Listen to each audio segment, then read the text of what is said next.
जी हाँ, नमस्कार, प्रणाम। तो दोस्तों फिर से एक बहुत ही बड़ा तबाही सॉन्ग लेकर आ रहा है आप लोगों के बीच में धनंजय दरकन। जी हाँ दोस्तों, जिस सॉन्ग का टाइटल का नाम रखा गया है नस ढोड़ी के फाट जाए। तो दोस्तों मैं आप लोग को इस वीडियो में सारी जानकारी देने वाला हूँ कि इस सॉन्ग को कौन गाए, कौन लिखे और कौन म्यूजिक दिए और ये सॉन्ग कब और कितने बजे और किस यूट्यूब चैनल पर रिलीज किया जाएगा। तो दोस्तों हमारे इस वीडियो में जुड़े रहे तभी को पूरी जानकारी इस वीडियो में मिलेगा। हमारे channel brand news Bhojpuri DD को जो जो अभी तक सब्सक्राइब नहीं किए सब्सक्राइब कर लें, क्योंकि धनंजय दरकन का हर न्यू अपडेट सबसे पहले मेरा ही पहुंचता है। तो दोस्तों मैं आप लोग को बताना चाहता हूँ कि सभी के दिलों के धड़कन धनंजय दरकन गाना, जिस गाना का टाइटल का नाम रखा गया है नस ढोड़ी के फाट जाए, इस गाने को गाए सभी के दिलों के धड़कन धनंजय दरकन और इस सॉन्ग को लिखे हैं ब्रजेश बिहारी। इस सॉन्ग में म्यूजिक दिए हैं उज्जवल कुमार। तो दोस्तों बात कर लेते हैं कि इस सॉन्ग को कब और कितने बजे और किस यूट्यूब चैनल पर रिलीज किया जाएगा। तो दोस्तों मैं आप लोग को बताना चाहता हूँ कि सभी के दिलों के धड़कन धनंजय दरकन गाना, जिस गाना का टाइटल का नाम रखा गया है नस ढोड़ी के फाट जाए, इस गाने को रिलीज किया जाएगा आप लोगों के बीच में आज सुबह 7 बजे धनंजय दरकन इंटरटेनमेंट की यूट्यूब चैनल पे। जी हाँ दोस्तों, तो दोस्तों धनंजय दरकन का हर न्यू अपडेट पाने के लिए हमारे चैनल में जुड़े रहें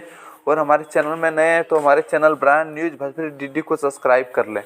जबकि मैं धनंजय दरकन का कोई भी न्यू अपडेट लेकर आऊँ तो सबसे पहले आप तक जरूर पहुँचे। धन्यवाद, फिर मिलते हैं हम न्यू अपडेट में और अगला बहुत जल्द न्यू पोस्टर आप लोगों को देखने को मिलेगा। धनंजय दरकन का न्यू होली सॉन्ग का पोस्टर कल आप लोगों को बहुत जल्द एक नया पोस्टर मिलेगा। तो दोस्तों यही था एक अपडेट। धन्यवाद, फिर मिलते हैं।